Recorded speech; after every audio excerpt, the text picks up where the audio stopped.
السلام عليكم ورحمة الله وبركاته. عاملين ايه؟ يا رب تكونوا بخير. اللغة الألمانية مش بس كلمات وأفعال وقواعد، في كمان تعبيرات ومصطلحات وأمثال ممكن تبان غريبة أو غامضة، أو بتتقال زي نكتة في وسط الكلام. ورا كل تعبير في قصة حقيقية أو موقف حصل فعلا اتعرفت بيه. وعشان نفهم التعبيرات دي مش كفاية بس نعرف معاني الكلمات، هنحتاج ندور على المعنى اللي بين السطور، وده اللي هنحاول نعمله النهاردة. في مثل ألماني بيقول jemandem einen Bären aufbinden. معناه الحرفي إن حد يربط دب فوق شخص أو يحمله يشيله دب.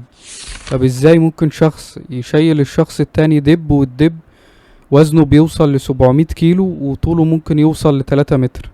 المعنى المجازي أو المعنى المقصود من المثل ده إنه يكذب عليه كذبة كبيرة أو يخدعه، أو زي بالعربي كده لما نقول ده لبسه في حيطة. طب أصل المثل ده جه منين؟ الألمان زمان كان عندهم نظام في الحانات أو الخمارات، لو حد شرب وما دفعش وقتها كاش بيسيب رهن. أي حاجة معاه بيربطها في الترابيزة لصاحب المكان لحد ما يجي يدفع. فكلمة دب اللي هي بالألماني بيا كانت في الأصل بتتقال با، يعني حمل أو شيلة أو عبء.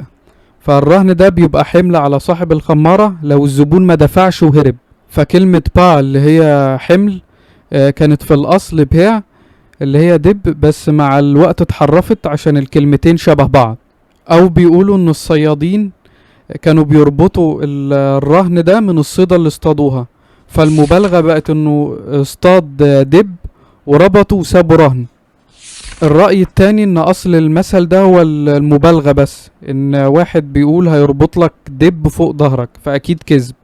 واصحاب الرأي ده بيقولوا ان السبب في انتشار المثل ده ان في شاعر ألماني اسمه إيجناتس كاستلي في القرن ال19 ألف كتاب كان فيه مجموعة قصص خيالية مبالغ فيها، سماه الدببة. والقصص دي اشتهرت بقوة ساعتها وانتشرت، فبقى الكتاب ده عامل زي جحا ألماني كده. ومن هنا طلع المثل ده، لان الدب بقى رمز للكذبة الكبيرة، فبقى يتقال glaub ihm nicht, bindet dir nur einen Bären auf. يعني ما تصدقوش، ده بيكذب عليك كذبة كبيرة، او زي بالعربي كده لما تقول ده بينخى عليك.